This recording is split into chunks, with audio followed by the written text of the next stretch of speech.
Zsájának, viadaljának, szégyen vallását, császár hadának, nagy vigasságát, az magyar királynak.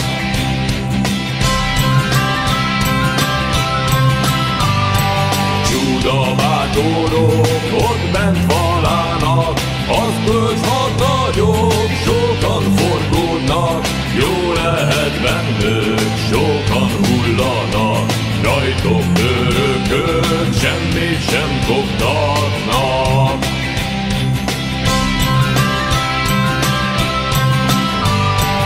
Isten megadá szerencséjüket, mert ő meghallá könyörgésüket, ám ott elveszte sok örököket, szégyenbe hozzá az ellenségeket.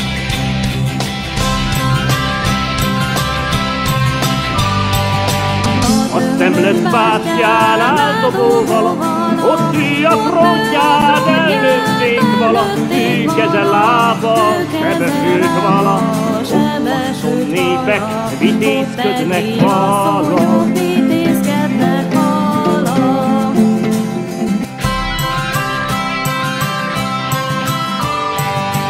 Sok köveket vártákra hordta, nagy bátor szívvel ők haigálnak, aranyzászlóját harivasának, hősök lényelés igen vigadának.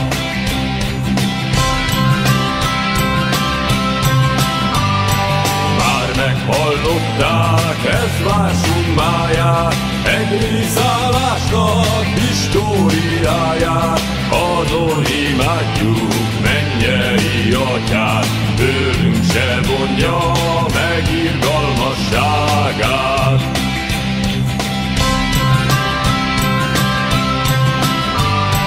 Feküdt mi nékünk éltig megtartsa, több végházakkal megszaporítsa, az pogány kézből megoltalmazza, keresztény népet igaz hitben tartsa.